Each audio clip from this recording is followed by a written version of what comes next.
Na sziasztok, úgy határoztam, hogy folytatom a terepasztalt, mivel 2-3 éve elkezdtem, és egy ilyen állapotot csináltam.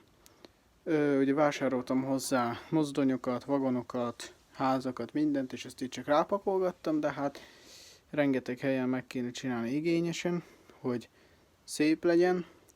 Úgyhogy meg is mutatom nektek, hogy mi van hozzá.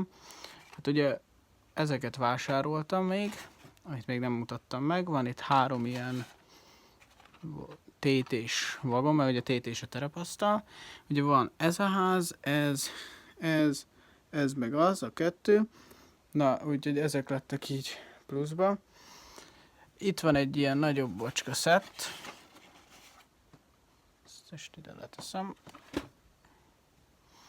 Van itt egy gőzös, jó pár vagon.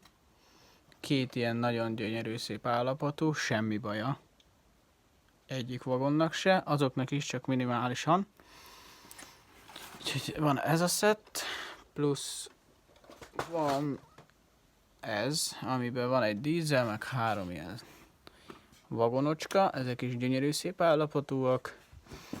Úgyhogy itt ennyit, még van 1-2 épület, meg kéne csinálni. Ha lejjebb jövünk, akkor itt vannak ilyen terepanyagok, amik még kimaradtak az egyik diorámámból, de majd még ilyeneket rendelni kéne.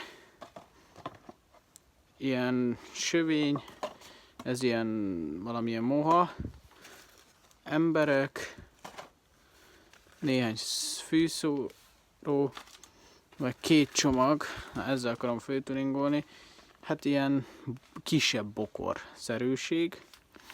Van még 1-2 dolog, ott is még ilyen szóróanyag. Ebben maradt még 1-2, csak ez nem illik ide, mert ezek túl kicsik.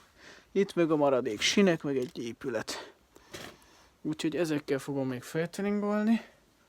Majd megmutatom egy hosszabb videóba is, úgyhogy lesz mit csinálni. Úgyhogy ez ilyen bemutató volt. Tetszett, lájkoljatok, iratkozzatok fel. Sziasztok!